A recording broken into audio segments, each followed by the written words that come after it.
me separaron. Dijeron mucho, pero no se olvidaron de callarse. Cuánto odio por mi piel sembraron. Dijeron historia y la tergiversaron. Dijeron guerra, muerte, odio y nos culparon. Siempre. Enfermedades y epidemias nos contagiaron. Exterminación de mi fauna complace a tus mercados. Dijeron riqueza y todos se lo robaron. Oro, platino, diamante, a la fuerza se lo llevaron. Y la actualidad es tan triste que todo aquello que dijeron es lo mismo que hoy se dice más. ¿Quién dice, quién explota, quién se beneficia? El asesino, el mismo que da las noticias. Hay una cuenta fácil que siempre me da las grandes riquezas, de dónde vienen y hasta dónde van. Independiente como los Mao Mao, concluyente como los Mao Mao, como los Mao Mao, como los Mao Mao. Somos resistentes como los Mao Mao, independiente como los Mao Mao, concluyente como los Mao Mao, como los Mao Mao, como los Mao Mao. Somos resistentes como los Mao Mao. Nati Dre es afroresistencia, cultura ancestral, afrodescendencia, solidaridad. Esa es la esencia, la diáspora africana eleva la conciencia, conciencia negra, universal, progresista y transcultural. Negros y mestizos revolucionando, pueblos caribeños y africanos en un solo bando. No más explotación, colonialismo interno, no más confusión, supremacía blanca en el Babilón. Soy rojo, negro y verde, afroliberación. Mientras más negro, más represión. Somos creadores, recupera tu visión. Mi misión es educar con amor, contra el silencio, vivo sin temor. Independiente como los Mao Mao, concluyente como los Mao Mao, como los Mao Mao, como los Mao Mao. Somos resistentes como los Mao Mao, independiente como los Mao Mao, concluyente como los Mao Mao, como los Mao Mao, como los Mao Mao. Somos resistentes como los Mao Mao.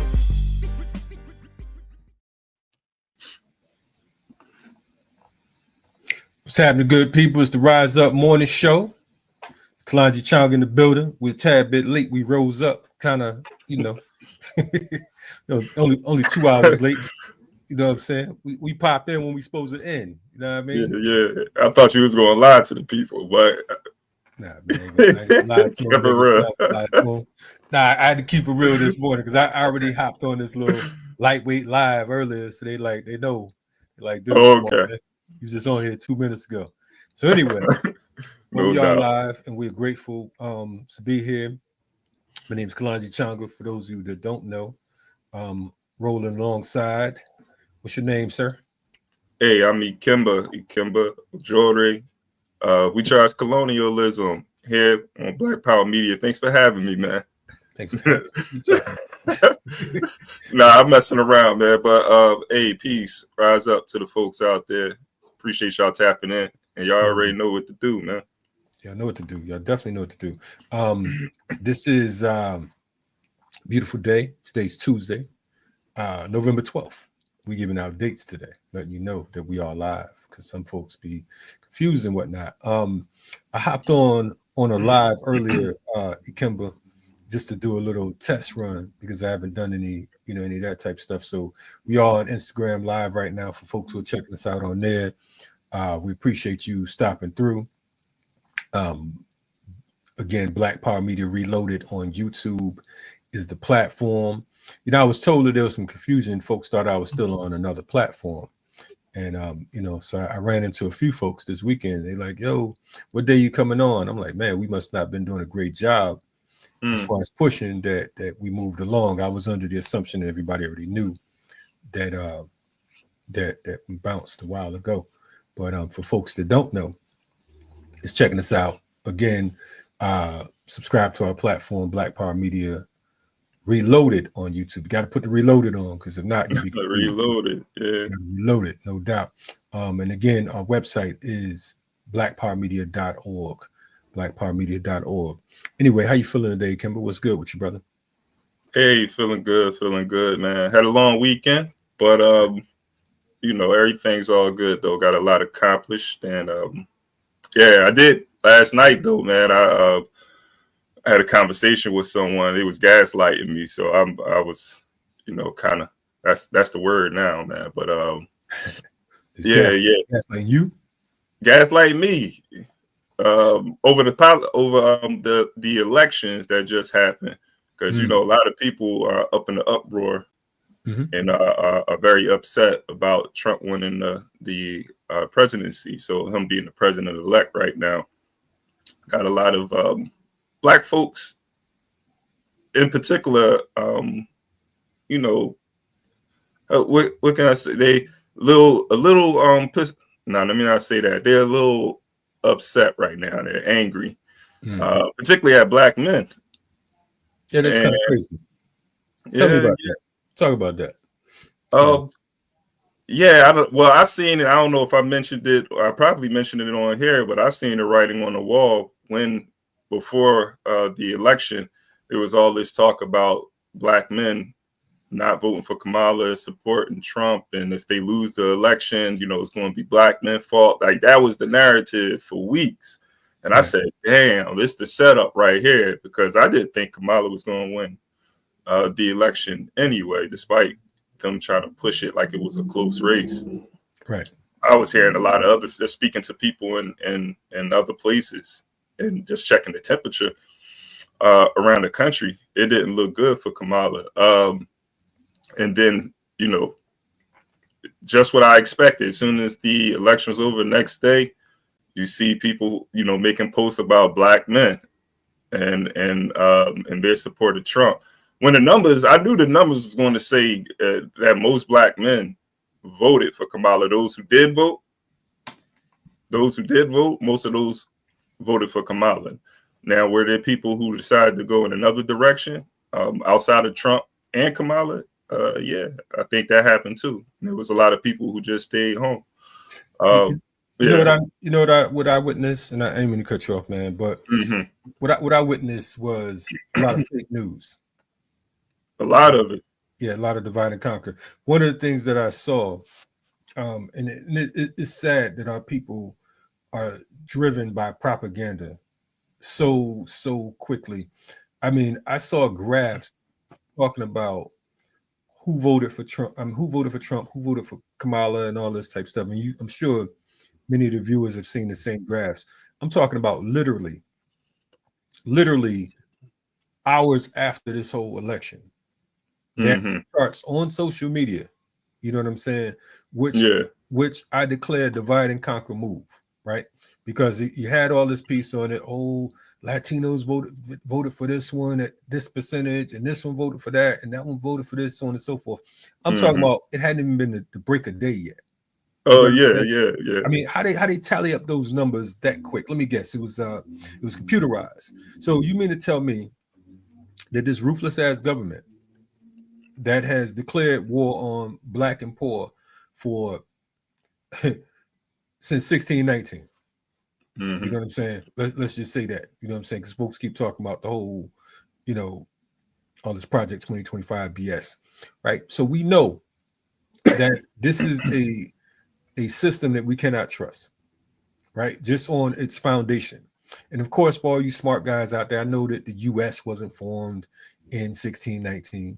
However, I'm talking about the colonization process. You call it whatever you want to, right? But the thing is, you're going to trust their numbers all of a sudden and say that they're saying that this what happened, and you're going to run for it.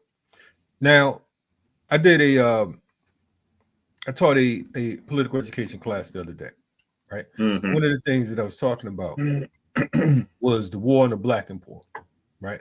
And I just went back to the 60s. I dealt with Lyndon Johnson, with Nixon, with Reagan, with Clinton, with the Bushes, you know what I'm saying? And I just stopped right there. But I need you all, you know, for folks who choose to either be politically lazy or just, you know, politically challenged. I need you to stop and use your head, as my grandmother used to say. My grandmother used to say, use your head for more than a hat rack. You understand what I'm saying? Where did these numbers come from so quickly? Right? And why do we have to blame other folks? Because the chosen dictator, in which we wouldn't have chosen ourselves, there's no damn way in hell. If you could have thought of 100,000 people to choose for president of the empire, and you had free choice, I guarantee you, neither one of those people would have been in the run. They gave you choices, Right. and made you think that you had a choice. Like Malcolm said, you go for it because you chumps. You know what I'm saying? So now you arguing, you debating and all of that, right? And now there's more division because, you know, some of my folks in Texas hit me up and he's like, yo, man, it's black and brown beef going on right now, different places, so on and so forth, because of the fact that now everybody's like, oh, well, see, they didn't support us, they didn't vote for us, so blah, blah, blah. How do you know who voted for who? Did they have a name tag? Did you go through there and you say, hey, you know what I'm saying, this particular Latino voted for this one, or this particular African, this black man voted for that, or so on and so forth? Man, knock it off. The reality is we're lazy. That's the reality. There has to be a movement. There has to be organization. You can't vote your way out of an ass whooping. It's not going to happen. This system is not designed, and I don't have a problem. Let me be clear with this, because of the fact I don't want nobody talking about you just hating on, you know, a black woman. No, I'm not hating on a black woman. You know what I'm saying? I'm hating on tyranny and oppression. Right. Okay. And if that's a problem, too bad. It's not that I don't think a woman can run the country. That's bullshit. Women run households. You know what I'm saying? Women run countries. You know what I'm saying? Women run armies, government, so on and so forth, military. You know what I'm saying? Some of our greatest leaders that existed as African people were women, and that's just it. So kill that noise. If you really don't have an argument, then that's really not an argument either. You know what I mean? It saddens me that we go whichever way the wind blows, and that these people really control your minds and you don't even realize it. You don't even realize it. You arguing with, you mad and talking about, see, that's why we got to support our own. We don't support our own. And let me give you a news flash real quick. Just because you're black don't mean that black people are going to support you. Just like with crackers. Do you think because of the fact that white folks that are against Trump, do you think they're against your oppression because they don't like Trump? Do you think they're against the Congo being ravaged because they don't like Trump? Do you think that they're concerned with Palestine or the Sudan because they didn't vote for Trump? Knock it off. Knock it off. In newsflash, this the part some of you are not going to like. I support freedom. I support the freedom over your own body, so on and so forth. All of that. But let's not get it twisted, and let's not let white folks confuse us into believing that their issues are our issues. Their pain and their problems might not be your pain and your problems. And I'm going to stop right there. Anyway. Nah, hey, I appreciate that. I needed that intervention last night, because I think I'm too nice, man, in these conversations, you know, now not wanting to, because I could say some stuff, man, that can hurt some feelings, right? But you know, I'm trying to maintain a relationship, you know, with a good sister. But you know, she was coming with the lesser of two evil strategy with me, man. Okay. She was talking about she'd rather get stabbed than shot. Yeah, and this whole thing about the Supreme Court. And I'm gonna say the last thing I'll say about this, in this conversation that I'm having, the reason why I was saying I was being gaslit, right? The argument she would make, when I push back against those arguments, she would act like she didn't say what she said and try to jump to another topic.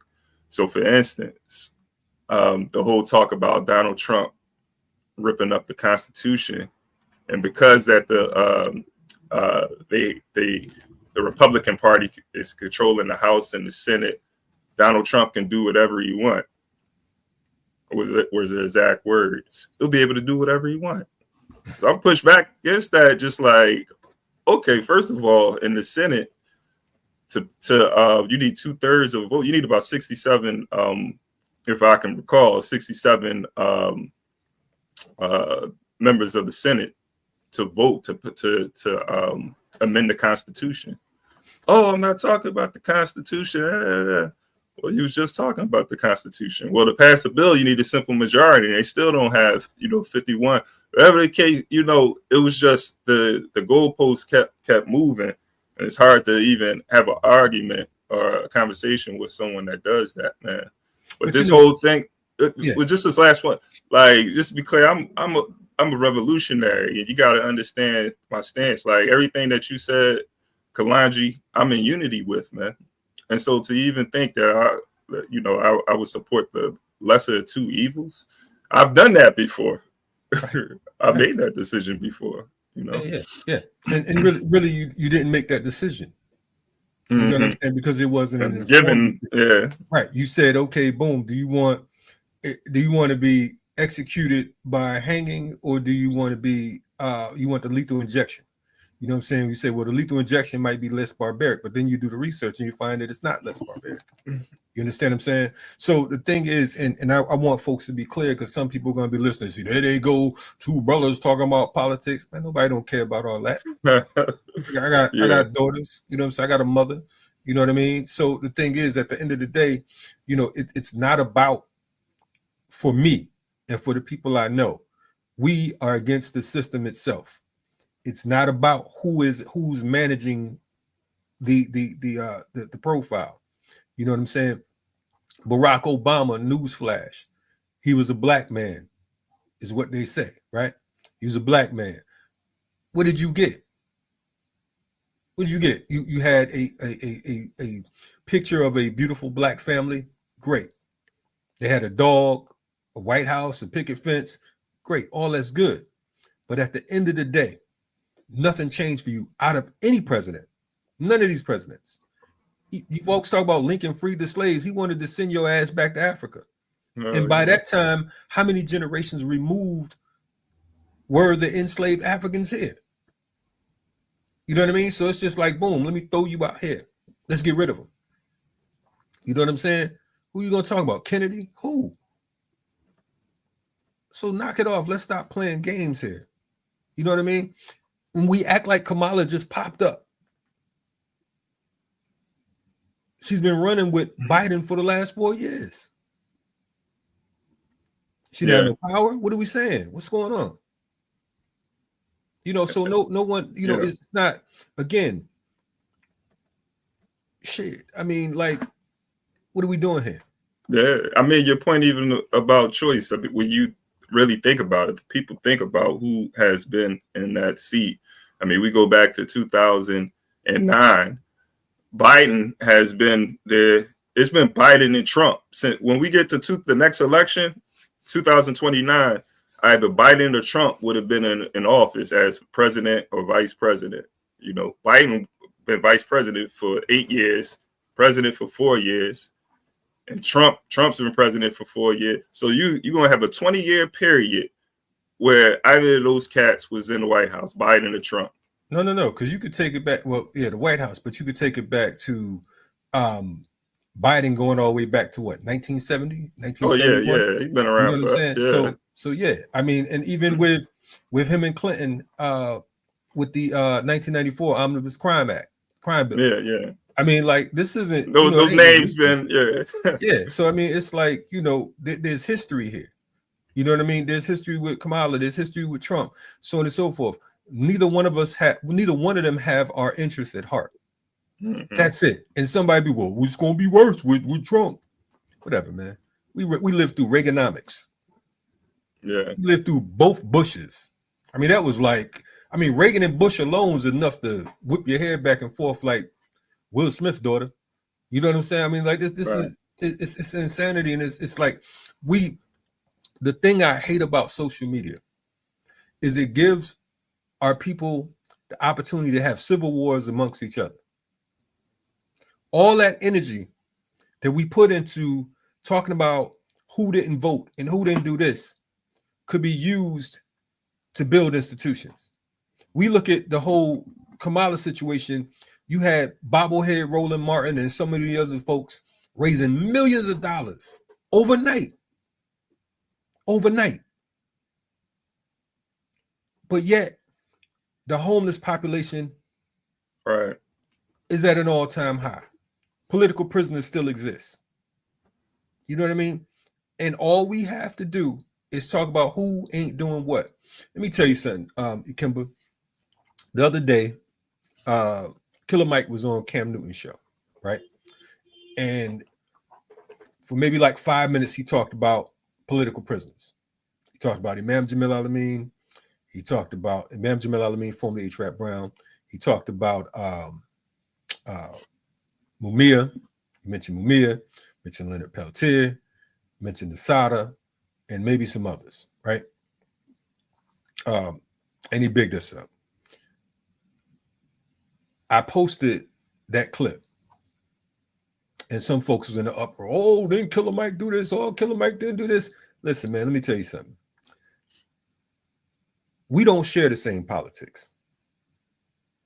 However, my position as an organizer is that we all have a role to play. We all have a role to play. It don't mean you have to hang out with a motherfucker, sleep with them, and dance with them, and none of that. Mm-hmm.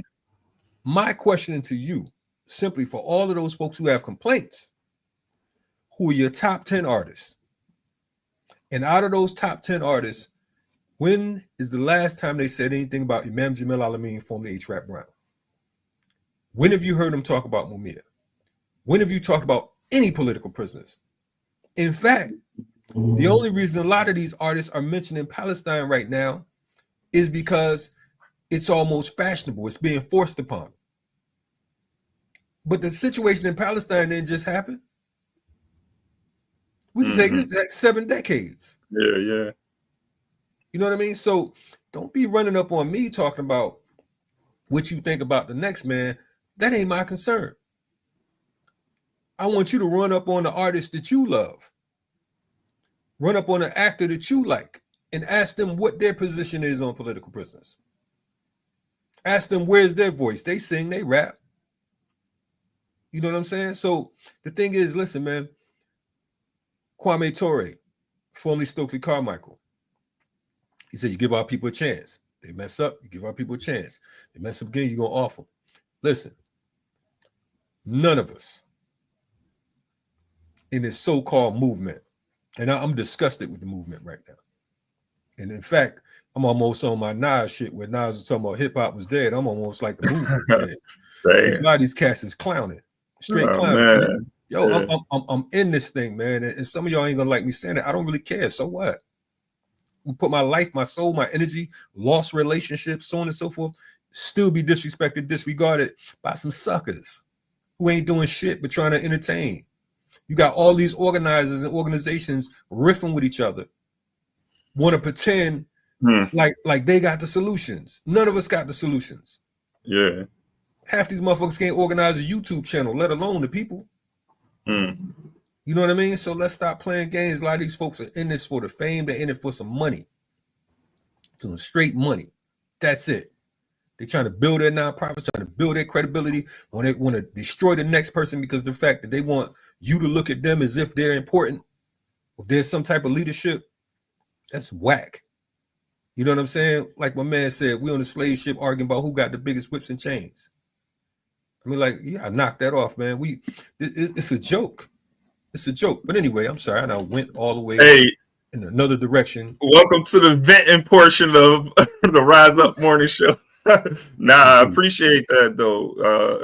There's a lot going on in these streets. And just, just speaking of the movement and all of these divisions, I want to say that, over the weekend though, on another note, on a more positive note, just thank you. Get us some positivity, Kimber. I'm sorry. Yeah. But we building we coalition building in New York, and we did a social justice, the International People's Democratic Uhuru Movement, which I'm also a member of, has been building with some of the organizations that's been around for a minute, some new in Philadelphia, to do some social justice and community organizing workshops. I kind of organize it through the institution that I'm a part of, And if you follow the show, you know, I work in the university. I ain't gonna get too specific today. You gotta go back and watch.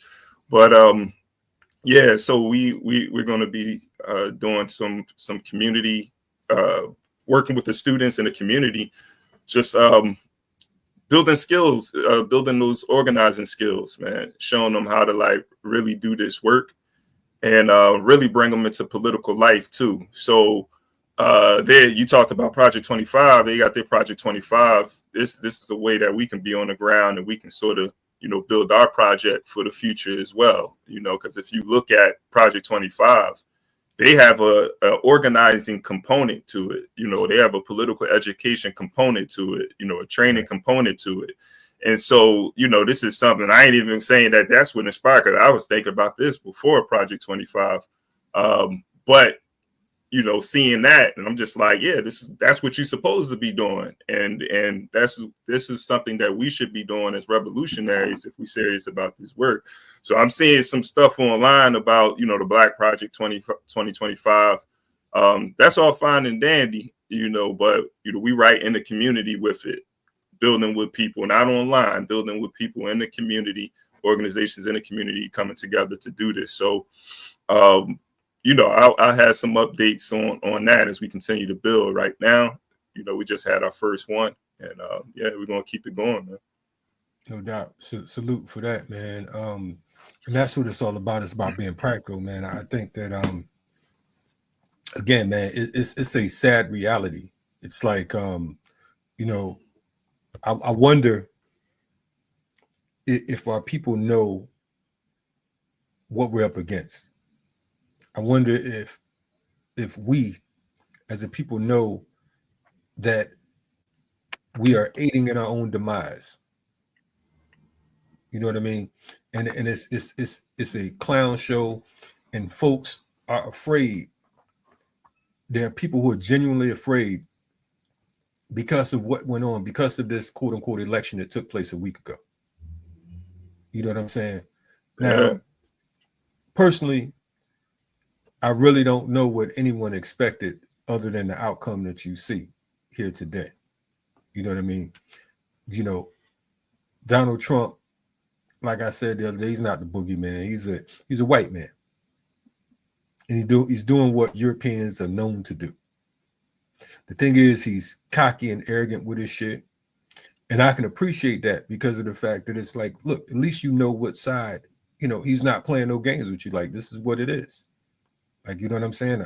He's talking about, here's a dude with German and Scottish ancestry talking about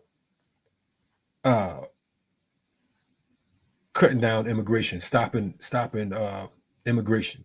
You know what I'm saying? Particularly dealing with, you know, folks from the Caribbean, Latin America, etc. Right? Here's a dude whose grandfather ran a brothel. You know what I'm saying? Who was a quote unquote immigrant, who came here and parlayed his shit into an empire. You know, they're known for being ruthless. Here's a dude who his current wife is like is my age, and you go online and you can Google and see, you know, full frontal nudity, like no problem. You know, he's been impeached twice. You know, he's just getting off of charges. You know what I mean? Led an insurrection. Had white folks climbing up the wall like Planet of the Apes when it was time for him to leave.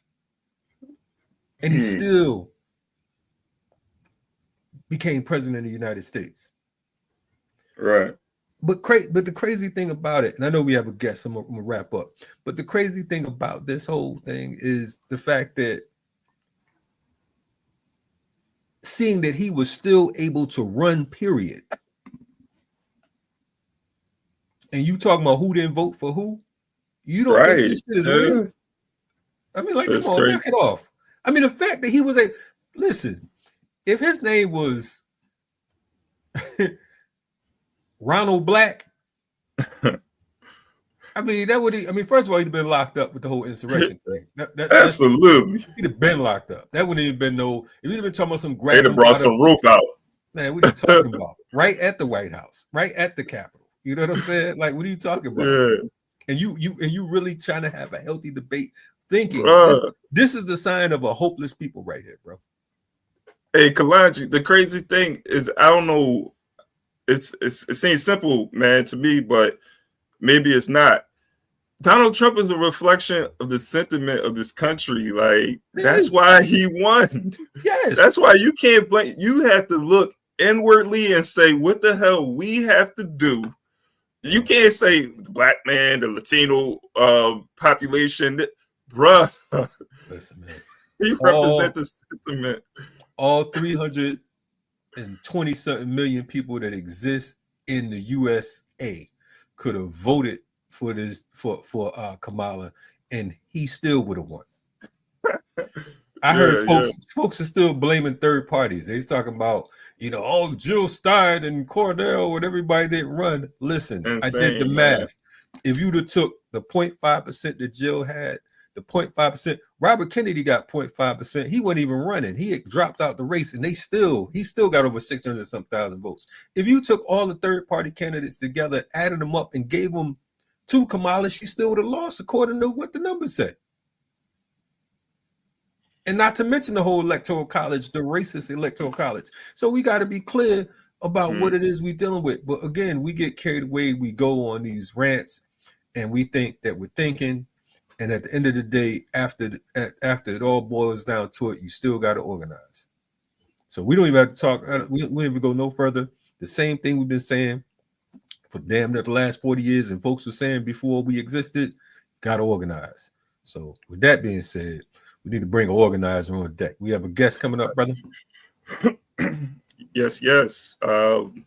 So this brother right here, I met doing some organizing, doing some community work in Philadelphia, and was a young brother. Can't recall the other brother's name right now, but he was bringing people out.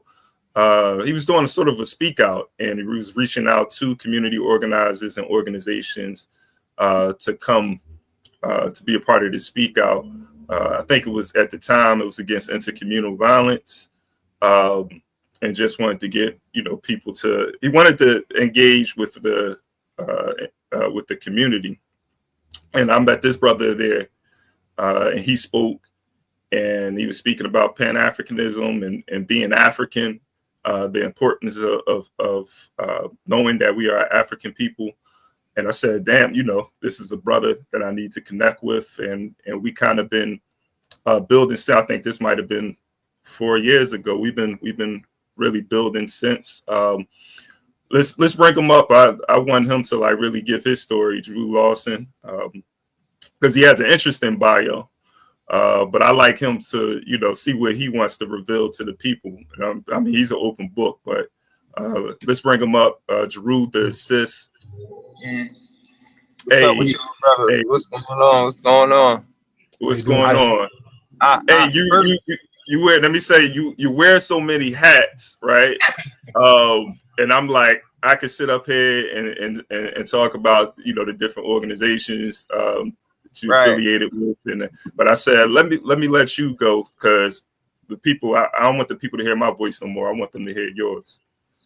So first of all, I shout out to the brother Bigger Dre and Andrea, man. I always forget her name when I talk about how me and you first met and everything, bro. Yeah. And that's a big thing. So definitely shout out to her. They had the Philly Unfiltered, if I'm not mistaken. They had a podcast going on, her and Elder. So I always want to put that out. I met Bigger Dre that day, and me and him kind of been on the same trajectory as me and you, like slowly building more and more, aligning a lot of things that we do and finding ways to partner up. And I see it, getting bigger and bigger and being more tighter as these days go forward. But the hat thing is funny to me, man, because it's a real big part of my story. The fact that I don't have no European degrees or certifications on my wall to say that I might not know some shit. Because that's really what it say. I might not know some shit. You know what I mean? Or I know some shit in theory. So I don't have none of that paper. I know how Europeans are enamored with certification and all of that type of shit. That's how the game is set up. So, you know, I came home and did so many things trying to get certification skill sets, being, you know, training. You came home. You came home from Africa. You said you came home. I came home from doing 20 years of prison for attempted murder. I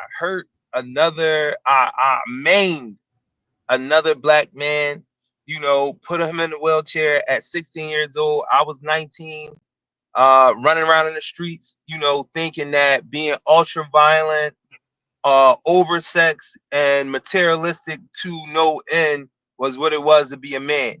And in that mindset, I ain't love myself, and you know how I go. You know, you don't love yourself, bro. You don't love nobody else. Everybody else can get it. If I can get it, everybody can get it. And that's the mindset that I was in. And it was crazy because it was juxtaposition with I was actually loved as a young boy. I had a lot of black women in my life that loved me. My problem was black men were non-existent. I knew them. I knew of them. I was around them. They weren't monsters to me or abusers. They just weren't trainers and teachers and instructors. The most I could get as a young boy was a cheerleader. You know what I'm saying? And I'm gonna keep it real. That's what I got from brothers that probably should have been instructing me, but I learned later they didn't know no better neither. You know what I'm saying? It was really, the age thing didn't really matter. My brothers was broken. They didn't know why. They was traumatized. They didn't know why, and they just moved in a certain type of way. So that's what I was chasing out there that allowed me to be able to say I could hurt another black man in that way. And the reason why that part of it is so important, because when I got to prison, the thing that changed me was identity. Learning who I was as a black man, like not just being a black man, but am I African? Am I Alkebulian? Like, am I Kushite? Am I, you know, where am I really, really from? Do it go beyond West Africa? Let me ask, where did that come from when you was locked up? Was it someone you connected with, something you read? So me and a lot of my brothers always would talk about this upstate, like how am I getting it, and my other brothers that are being presented with some of this information, some of this experience, like why are they not getting it? So for me, I would say, one, I was around black folk who didn't necessarily know the details of our history, but they had a base consciousness of, I never had an issue with being dark skinned. I seen it. I seen it in families. I seen it with friends, but I never had that issue. And I was always told, like, or showed that it wasn't a thing. But that made me aware of it too as a young boy. You know what I'm saying? That it was a thing. Because I wasn't treated this way and I seen other brothers and sisters treated this way, it made me aware that it was a thing. But I had no context, no details. I just knew it was a thing. And then it was shit like living in South Philly and the dog only barking at black people. Shit like that I can't contextualize at an 8, 9, 10-year-old, but I know it exists. So now Rule. Hold that thought real quick. Just what you said about the dog. I was doing some canvassing work. This was like back in 2006. I knocked on this woman's door, a white woman. She said, "Can I bring my dog to see you, because my dog hasn't been around black people and she doesn't want her dog to be like barking at black people." Like that was crazy to me. That blew my mind, man. But go ahead. But now it used to be funny because as kids we thought it was a joke, but it was one of those things that didn't go away, because the joke was that it was only barking at black people, but we didn't know why. But it stuck in our memory that it happened, and it was real. It was more than one dog in the side gate that would do that, because now that we've seen the one dog do it, as kids, we performing experiments. We don't know. We think they pranked. We think we annoying somebody's dog, but we finding out who got the racist dogs, and we don't know it. At 8, 9, 10, 11 years old. So now when I get to prison and I start reading certain things, those experiences that weren't explained to me, I didn't really necessarily know what they were. They started to connect. So when I start reading that information, and then I was a fake honor student. You know how that go. They just trying to locate which one of us could think a little bit? They gonna lead us into some bullshit though. So I was a Yeah. big honor student, and the reason why I always say that is because when I got to college, I was unprepared, and I heard that story from so many of my brothers and sisters that were honor students. We get to college and we like, what the fuck? We dumb for real? Like somebody lied to us, and then you get to that point where you learn, all right, they taught us That's how to crazy. memorize shit. They Yeah. didn't teach us how to critically think. And that was the other thing that like let me loose to everything, bro. Identity and being able to critically think. And then I Right. just was blessed by the ancestors to run into an elder, a brother named Seekum Buzo from Hoop Street, West Philly. He Okay. started reading and never stopped. And I remember talking to him when I got to the prison. He had 24 years in, and I remember asking him as a young boy, because you know you can't fathom that shit at 20. At Yeah. 18, I'm gonna do 20 years here. I'm gonna do 10 years here. Sound like forever. You know what I mean? So me Yeah. at 22 running into him with more time than I've been on the planet, I can't wrap my brain around that. Yeah. So I'm a little enamored by how this brother is even walking upright. He's sturdy. His brain is sharp. You know what I mean? Yeah. He not no savage. He not on survival mode all day, every day. And I asked him the question from the rip, like, bro, like how you doing this? And he told me, he was like, listen, you gotta find a purpose. And once I start reading about who I was, I understood that my purpose was to never let another brother end up like me. As much as I can mitigate that, that's my purpose. So I'm doing 35 to 70. I'm trying to make sure nobody else do 35 to 70. Nobody do 25 to 50. Nobody do. That's my purpose every day when I get up in this penitentiary. That's why I watch the news the way I watch the news. That's why I read the books I read. That's why I had the conversations that I had. And I just adopted that shit because that nigga really became a father figure to me. You know what I'm saying? Because I never, the reason why I was in prison because I didn't have men in my life. I knew that for a fact. My shit, women love me, aunts, cousins, all that. I was loved. I knew about loyalty. I knew about sensitivity. I knew about all that. I just didn't know what do a man actually do besides be taking care about women and being loved on by women. What do else I do? What am I supposed to do? What's my role? So yeah, my fault. So yeah, let me. Go ahead, my fault, are you bro. driving, My fam? fault, bro. Watch that road, man. I'm saying My like, fault, man. No, I'm parked up. I'm actually Okay. parked up in front of my daughter's daycare. I was dropping my daughter off. I just came out of town. I took her to Vermont with me, and the shit was amazing, bro. You know what I mean? But go ahead, bro. My bad. hey, when anybody say Vermont, I already know what y'all doing, man. Like, hey, Kalanja probably know too what's going on. Yeah. But Kalanja, did you want to interject anything? Or? Man, I'm gonna say, man, you know, I'm loving hearing folks like us, because sometimes what happens is, you know, we do this platform and whatnot, and we have all types of individuals come on here. We have folks who came in the game political. We got some folks who, you know, are apolitical, but oftentimes everybody trying to mask and clean up, not everybody, but a lot of folks try to mask and clean up and ignore the reality of things. Something simple like what you just said to the average listener, when you say a racist dog, that's like, to them it's a conspiracy theory. Well, how can a dog be racist? The dog can be racist because of his owner, just like the children can be racist because of their parents. You know what I'm saying? So the thing is, just hearing all this, I'm looking at it. I'm from Bridgeport, Connecticut, right? So it's the same shit, different toilet. You know what I mean? So the thing is, if you don't know that, you'll assume that it was something sweet. You know what I mean? But to hear you talk about, okay, I went inside these camps, not knowing how I was going to survive, and instantly, like myself, I was 17 when I got locked up, right? Instantly going in there, as tough as you are, no matter how many people you know going up in there, there's still somewhat of a fear because you in there with a whole lot of, you know, the wolves are in there. And you talking about, I got to do decades with these motherfuckers. So of course you're going to be on survival mode. You know what I mean? But to see that you went in and you checked this OG, you came up to him and you like, okay, listen, man, how you doing this? and him telling you like, look, find a purpose, and you actually finding the purpose and Yeah. understanding that, yo, they got us. And that's what happened to me. You had to realize and recognize at some point, I call it that Malcolm moment or that George Jackson moment, when you get a full understanding like, yo, this shit is a system designed for me to be right here. And it's other folks who are waiting in line to get inside of this lion's den. And they don't even know it. They think they're going to the club. Yeah, man. You know, Yo, so yeah. my fault.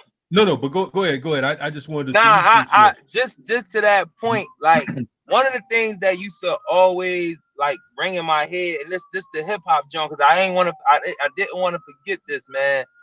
Nas got a line where he be like, around all new faces, ain't none of them fam. Right. And bro, like, you know, I'm a hip hop, I love hip hop, so Nas is a god for me. You know what I'm saying? And that shit the whole 20 years just kept ringing in my head, like you around all. Now, how do you deal with a place where you don't know nobody?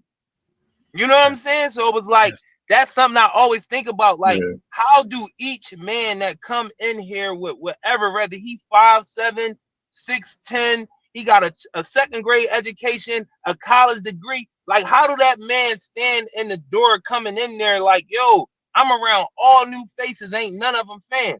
Yeah. You trying to fun, that track, locate. That track is the life we chose. The life we chose for those who don't know. Yeah. So and you know that I know. And then the point I wanted to make, I wanted to make about that is I am a person who loves hip hop, and hip hop is obsolete, bro. Hip hop has ran its course as a genre of music, bro. Hip hop it's totally devoid of all that it ever was, bro. That shit, like capitalism. You know how capitalism wring everything out. You know how capitalism make everything a shell of itself. Whatever substance, if it had 15 natural ingredients that made it this great thing, capitalism will bring it down to 3 real ingredients, and everything else is synthetic. You ain't eating that thing no more. It's not what you bought when. It's not the same book once they made the movie out of it. It's not. It's not even the book. That's capitalism, bro. The clothes, the quality of the stuff that we have when it starts off, once capitalism and commercialism gets a hold of it, it wrings it all the way out, bro. It's just a shell, and it gotta go away. There's nothing we can do with it no more. And I hate to say that because I'm 46 years old. So you know how I feel about hip hop. Hip hop is my life. That's my soundtrack. The 90s is my soundtrack, bro. But that's how I tell my stories now. That is a reflection of the African man in America. You understand what I'm saying? Capitalism will squeeze the life out of you and turn you into a zombie and have you thinking that you thinking. And that right there was you hit it right on it with that. And some folks don't want to hear that. But when you look at the streets, when you look at like again, you 46, you know what I'm saying? I'm going on 54, right? Just looking at what took place in those streets, even coming up with us growing up in the 80s, there was still a level of respect for the elders. You know what I'm saying? You still gonna turn the music down. You ain't cussing when you see the elders coming through. You might help carry the bag, so on and so forth. Now, these little motherfuckers, they'll do whatever because of the fact that it's that synthetic lifestyle. Because there's no nutrients, and the nutrients don't only come from the food. The nutrients come from the neighborhood, from the community, from elders that avoid. When you talk about OGs of 25 and 26, that's insane. I heard a dude talking about something. Yo, I gotta go talk to my OG. He bring back his OG 26. Oh man. And they dead serious. His frontal lobe just got developed, bro. Dude, he don't even know he got a frontal lobe. Exactly. Exactly. And that's one of those things, man. Like a lot of what I do in the city is based on that. Like I am an expert in Black men in America. I'm an expert in that, bro. Like seriously, I'm an expert in that. So when I run into my young boys and I talk to their moms and I talk to them, I said, my trump card is I've been you before. Mom, you ain't never been a 13-year-old boy. I have. 13-year-old boy, you just becoming that. I know everything you about to do in this year. I know everything I know everything you're gonna think. I know what's gonna happen to your body. It's nothing that you're gonna do at this age right now that I am not an expert in because I did it already. And then I reflected on it. 30 years of it. I had 30 years to reflect on being 13. So you'll win if you fuck with me. I know everything you about to do. And you do too. Both of y'all brothers do too. Yeah. You feel me? And I'm telling you, they tap into that. And the state knows.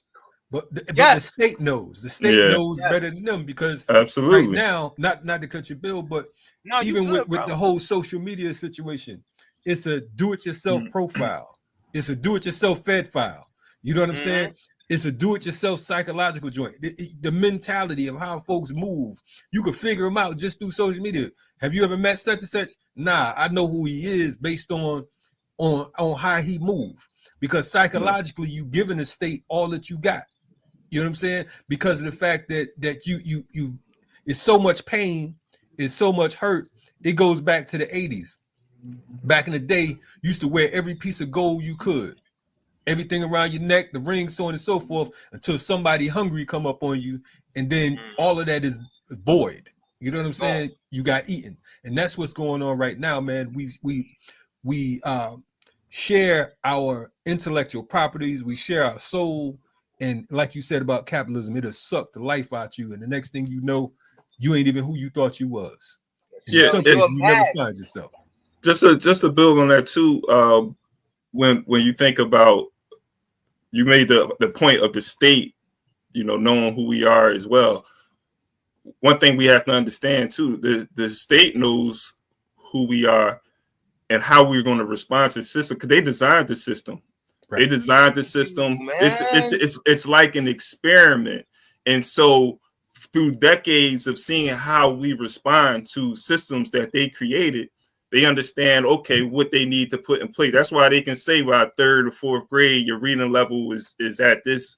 If you read at a certain level, that more than likely you're going to be, or this percentage of you are going to end up in jail, right? And so now they have to prepare for that population that will potentially commit a crime in the system and be incarcerated. They need space for that.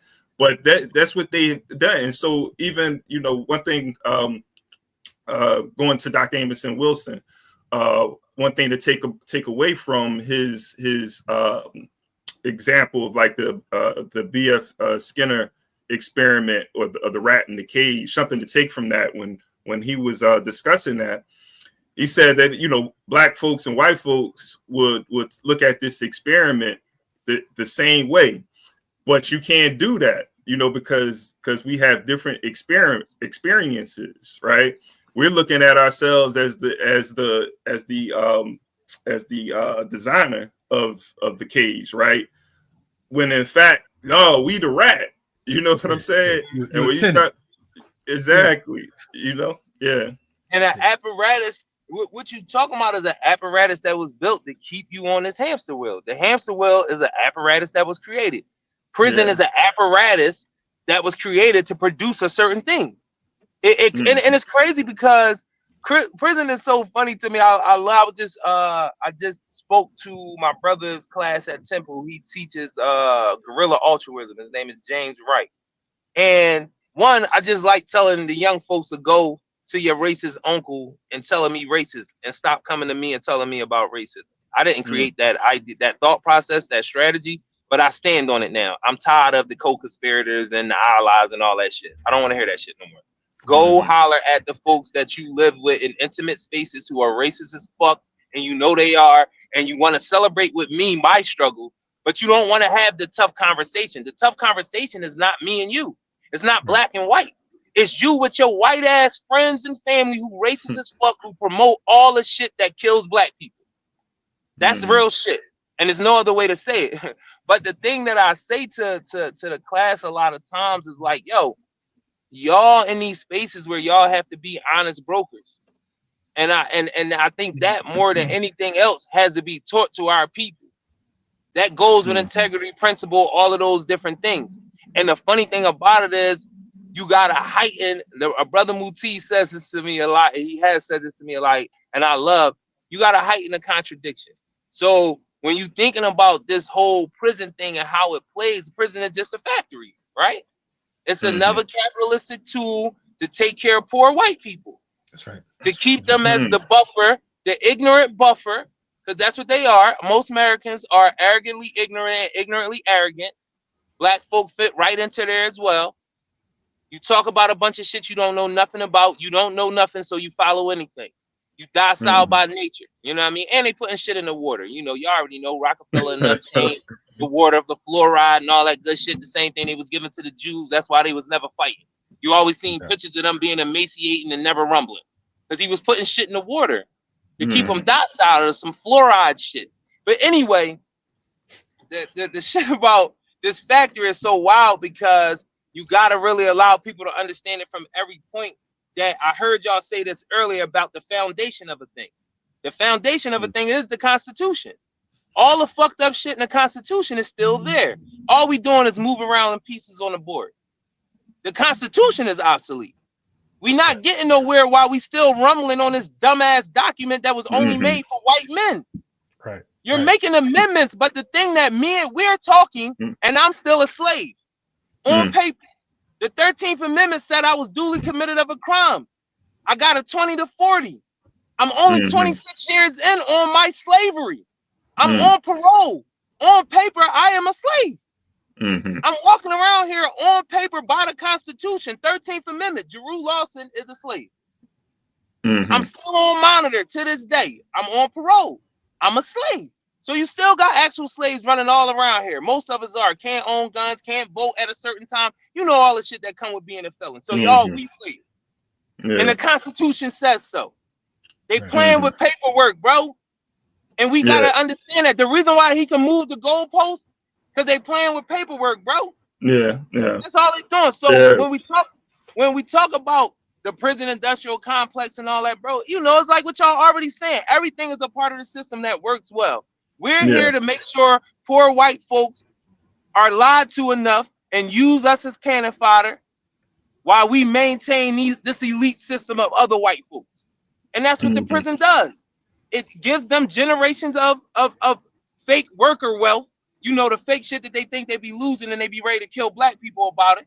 You feel what I'm saying? That illusion of the union and all of that shit. But this is the other part. It sustains communities. Prison sustains communities. Yeah. They do. They provide jobs. They create hotels, restaurants, all of that shit for white folks in these communities. But this is the deepest part. My bad. This is the deepest part, though. The political representation that they get off of our backs. Because now we can redistrict because we got extra people on the census. And those extra people on the census bring extra money that we don't have to share with them. So we use this printed to strengthen and maintain poor white communities to do what? Keep fighting the fight, making the votes, electing the people who gonna keep these black bodies coming. Absolutely. Like we playing, bro, we're playing with foundational shit that we shouldn't be playing with. Just in that shit. I don't want to talk amendments with nobody. So Carmelita and Main Man, they were a joke. Hey, that was get that name right. Get that name right. Her name is Carmelita Harris. Listen, I was never voting for somebody. I was never voting for somebody who don't have the same love for the black family as I do.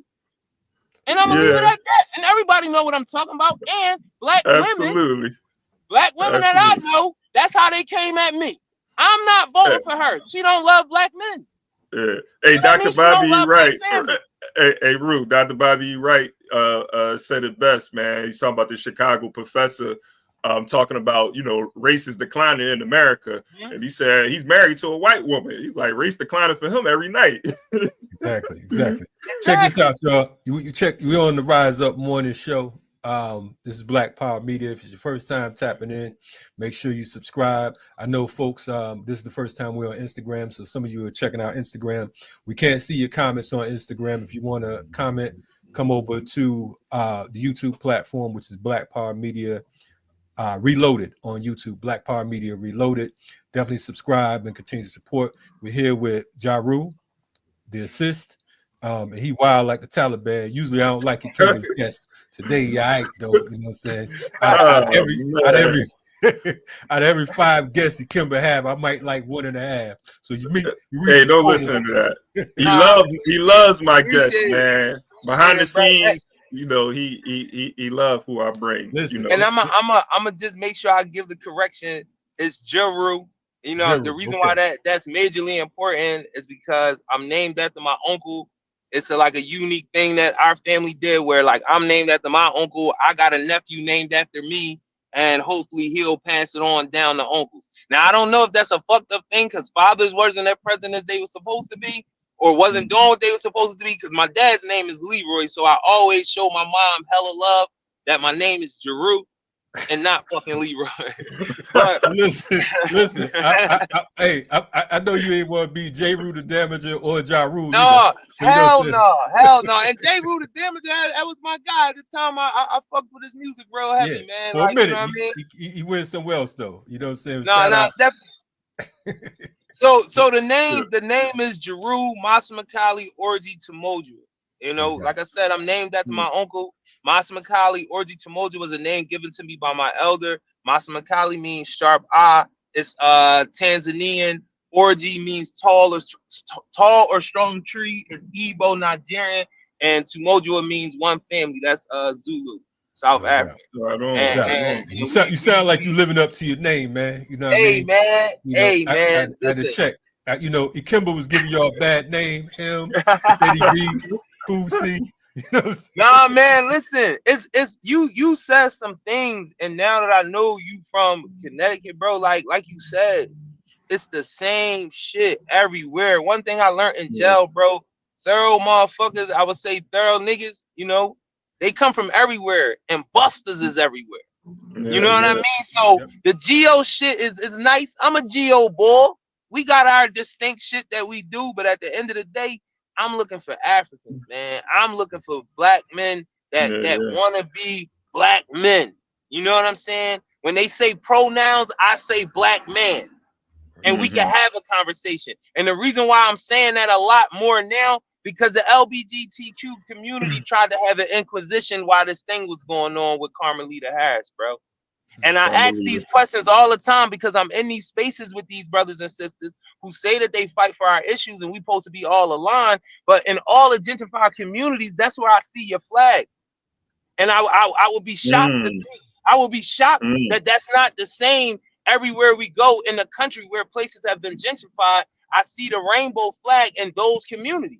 I don't see the rainbow flag in the poor communities. So that tells me two things. The LGBT community that look like me don't have the same politics because y'all not represented in my community, and those young brothers and sisters live there. I see them all the time. So that's number one. And number two, how are you marginalizing all of your flags are in the places where the money is? Y'all live where the money at.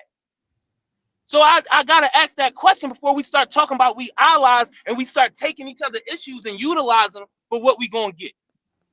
And that's a normal thing for everybody. I have nothing against my brown brothers and sisters, but I don't sit on your boards.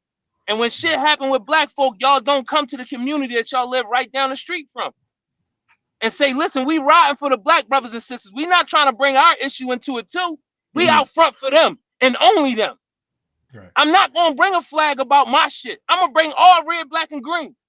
The same way I need to go with the way black people do, and we start running around with Puerto Rican flags and LGBT flags, because that's who we are.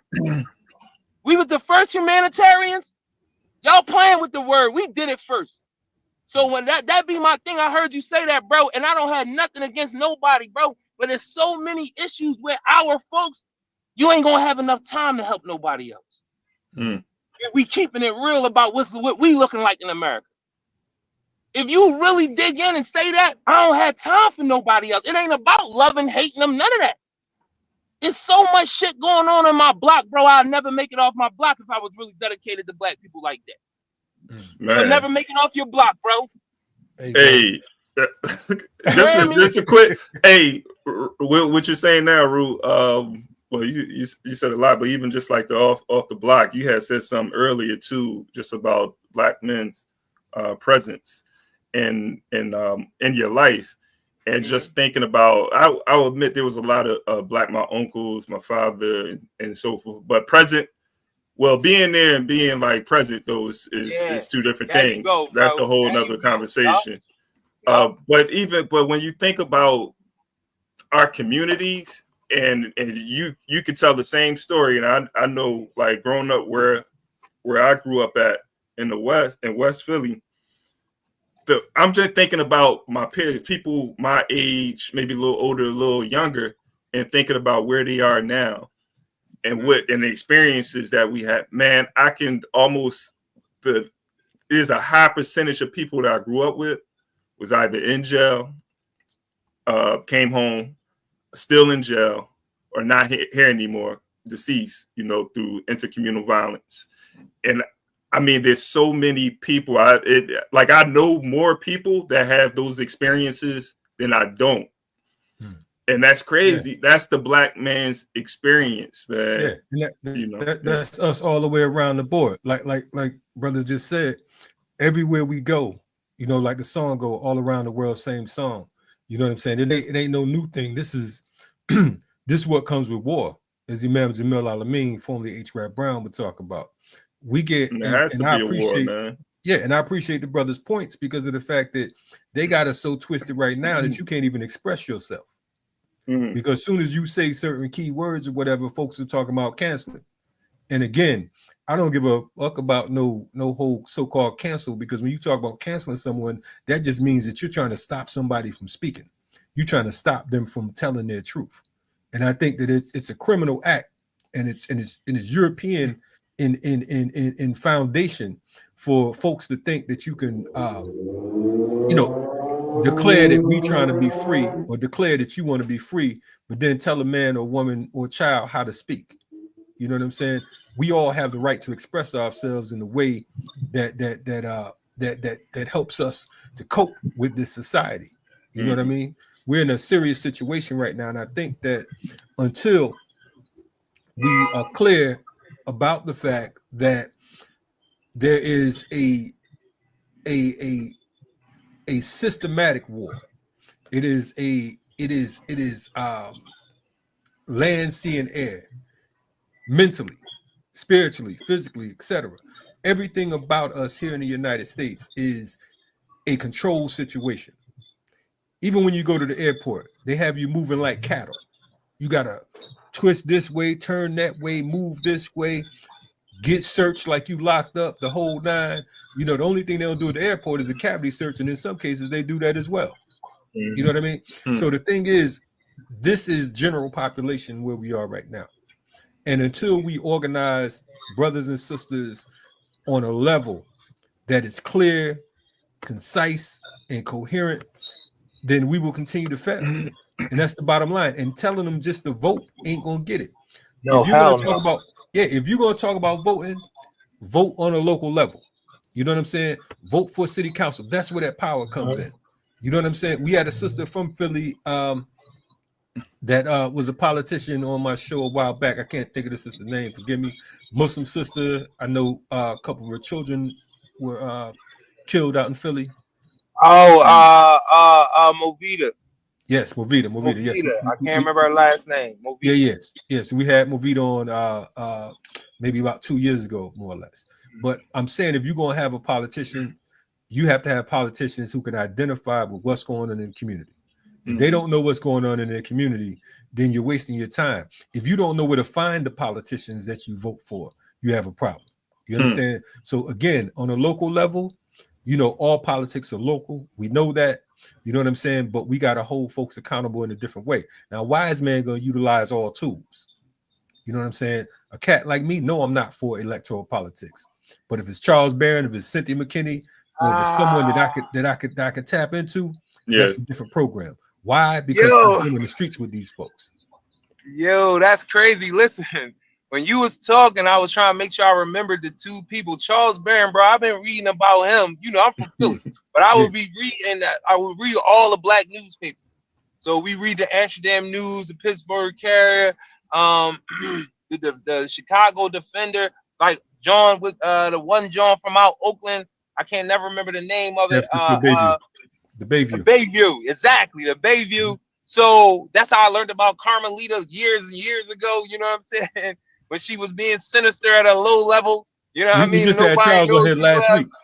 We So just had listen, Charles right? Barrett on here last week. It's so crazy. A friend of mine, a lot of people are putting pressure on her to run for local politics. And I was like, listen, I'm not, same thing you just said. I'm not with none of the bullshit, but the local politics, these people are tangible. You can get in their fucking face and you can follow a model like a Charles Barron.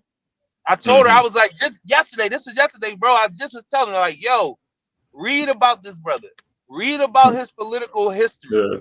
And he will show you how to do this and represent black people unwaveringly at a local level. Because I never heard no scandal on a brother. And I'm one of them dudes that really like try to find out, can you be a celebrity in America and maintain your blackness? No. Can you be an athlete in America and maintain your blackness? No. And I'm a major LeBron James fan. He's doing everything but the end of it. He's doing everything but the end part. And that's why I'm not a major fan of his. LeBron, look, I'm talking, I don't know who how he did it as an athlete. I can separate. But LeBron right now to me is he's South Africa. How you get your country and you don't get the military? That doesn't make sense to me. You don't have a country. If you gotta negotiate your military, you are not sovereign. Yes, but you're not sovereign because listen, the way that things are situated, I tell my young boys, I tell everybody, if you can't defend it, it ain't yours, even your person. Listen, you can't defend your mate, your wife, whoever. Nothing. It ain't yours. You can't defend your child. It ain't yours. Nothing. You know what I mean? The state shows us this all the time.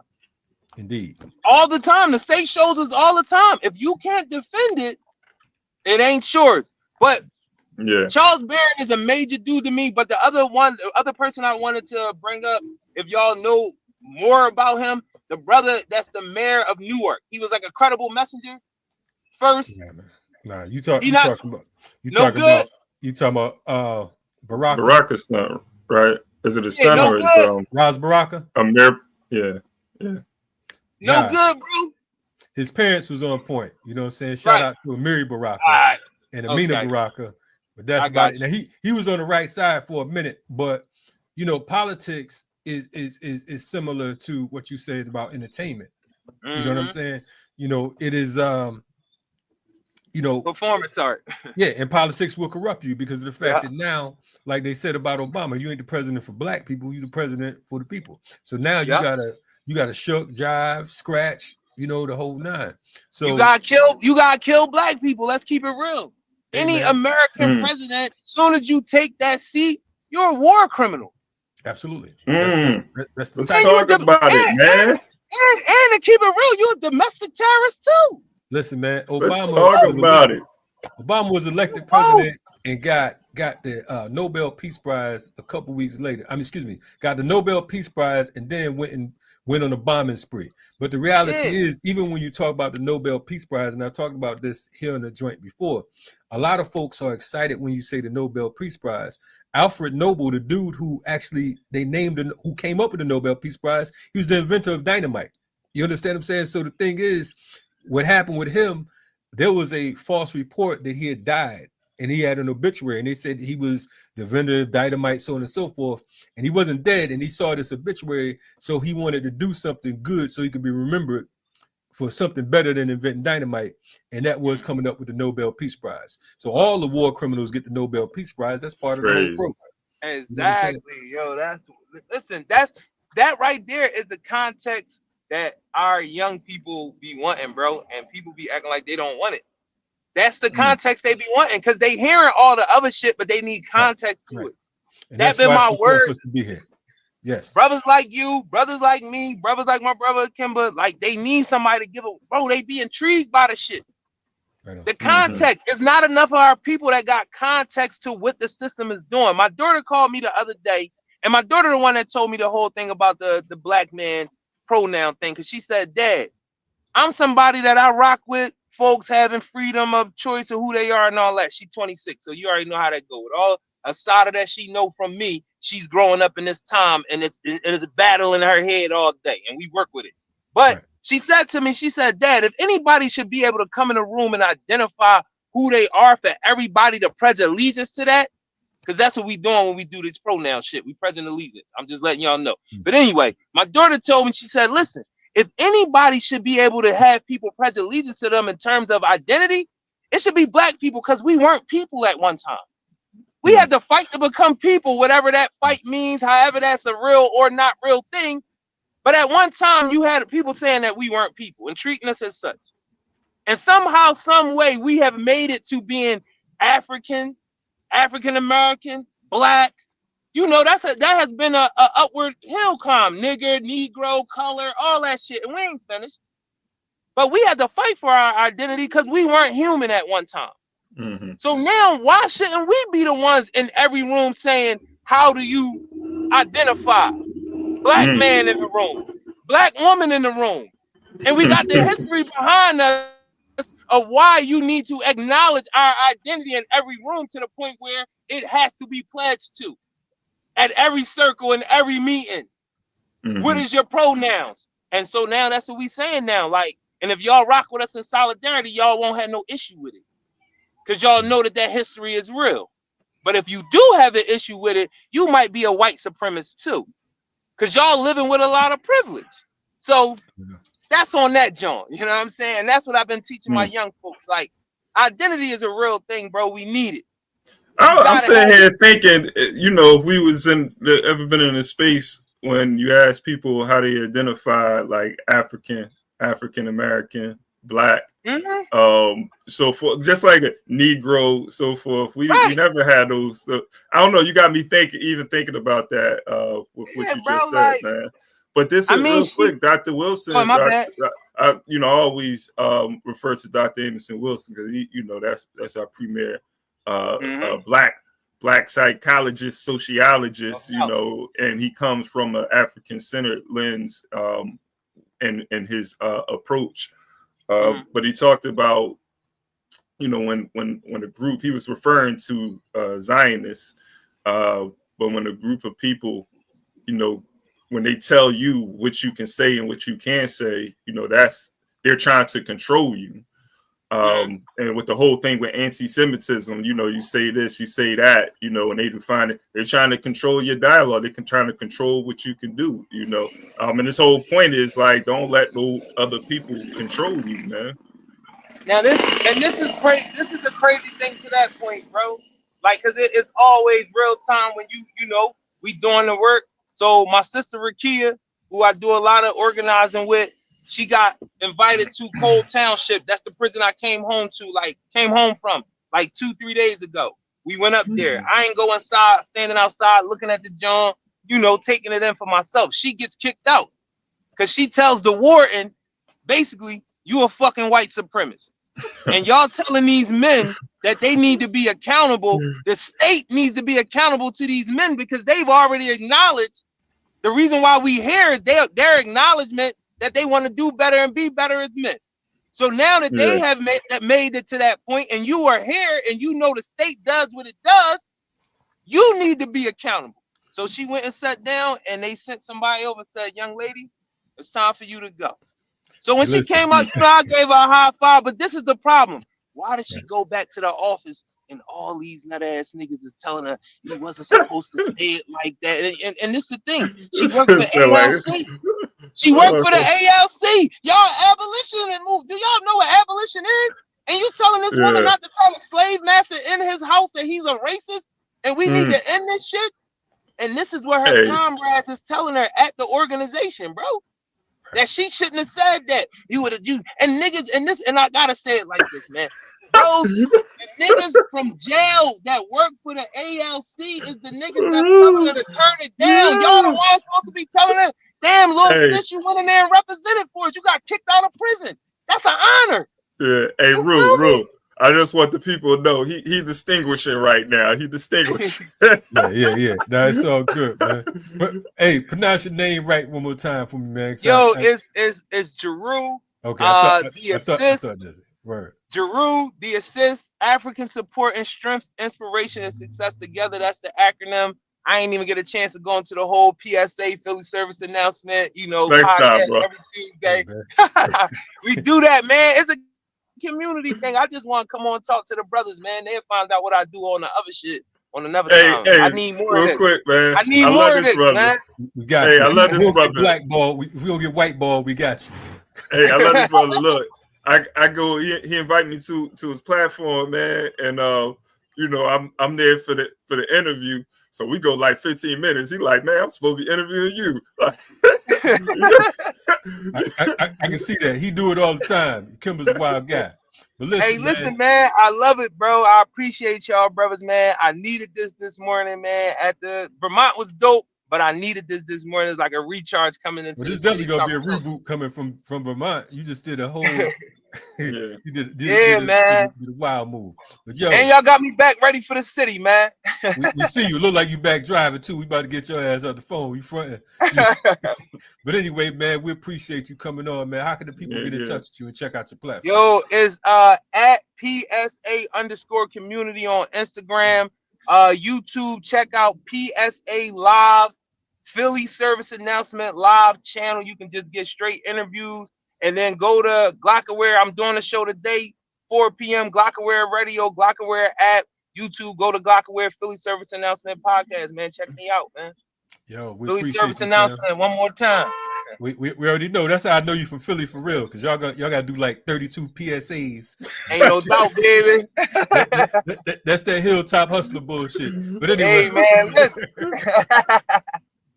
But listen, man, we're gonna have you back on. It's necessary. Definitely was refreshing for me. I didn't even want to come on today. I'm like, man, who Kimber got coming on? He told me, yeah, I got a bull. There's an organizer. I said, man, you go with your little he was like community he was like community organizer with a question mark. Like, hold on. Exactly. No, we get busy. I'm like, what kind of Trump business you got going on today, man? It got me coming on here. It's a lot of them out here too, bro. It's a lot of opportunists and chumps and suckers, man. Without a doubt. See, we can get along and whatnot because we gotta stay sucker free over here. So anyway, man. Definitely appreciate you, fam. You know, it's only like one dope hip hop artist out there, but otherwise, you know, we can rock with y'all. What? I agree. You know, hey, see, I wanted to say something earlier. Now I gotta bring my man Fresh up here because he got the movement, man. Like no death culture. Death culture. So you know, I think you told us about him before. Yeah. Gotta bring him through, man. No doubt. Well, yo, man. Appreciate you, Ru. Be safe, man. I appreciate you, bro. You know what I mean? Be safe out there in them streets. We know what them Philly PD do. So you know what I mean? Yeah, exactly. You know, all right, bro. Move style. All right, y'all. No doubt. Be safe. Checking out the Rise Up morning show. It's Black Power Media. We're in the building.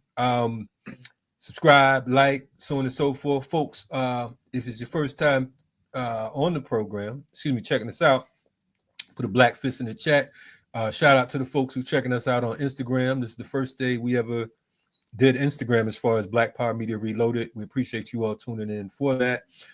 If you haven't subscribed yet, go to YouTube, Black Power Media Reloaded on YouTube, Black Power Media Reloaded. As I mentioned earlier, we have a gang of dope shows coming up. We have a few different shows on the platform. Of course, the Rise Up International Morning Show. We got Arm the Master with Professor Griff. Vanguard with Malik Ismail. We have U.S. Held Political Prisoners and You, Vital Hoops, Daughters of the Whirlwind, Anti-Imperialist Feminists and Captive Maternal Agency with Joy James and the crew. Amandala's a new show with Dr. Jeru Horn and our brother Boone and some others. RSTV, that's my show. And we have a whole lot more coming up, so make sure you tune in. And also make sure you check out our sisters platform, We Charge Colonialism. They trying to take over Black Power Media Reloaded, but we ain't letting them go that far. But anyway, we appreciate you all tapping in, tuning in. Make sure you check us out tomorrow at what time, Kimber? 7 a.m. 7 a.m. where, brother? 7 a.m. Black Power Media Reloaded. What? No, I got lost. What? I mean, this is an international show. 7 a.m. 7 a.m. Eastern time. All right, all right. Gosh. Well, good host hard to find. Hey, I'm slow. You slow this morning. Came to work 2 hours late. We ain't gonna talk about that right now. Oh, Not one, man. not two, but two. But anyway, Hey, we did. We had a great show though, man. no doubt. You know, I enjoyed the discussion. You know, I hope it wasn't too hardcore for you know some folks out there. No doubt, no doubt. I think we good. We're gonna be all right. We're gonna be all right. And also, man, y'all can support the platform too, because we got a lot of things coming up. Afro Pick magazine will be dropping. Afro Pick drops on, I believe, sometime this week. It'll be our third issue, so make sure you check it out. Yeah, and you can get that by going to our Patreon, patreon.com/Black Power Media Reloaded, patreon.com/Black Power Media Reloaded. Make sure you tune in and check out our magazine. The last issue had Speech from Arrested Development on it, on the cover. This issue, we're not going to tell you who's on the cover. Just pay attention and check it out. Also, continue support. Like, subscribe, all that good stuff. Do like the church do. Put something in the bucket if you're feeling it. And we'll be back at you tomorrow. Stay tuned. Rise Black up. Power Media Reloaded. Rise up. We out.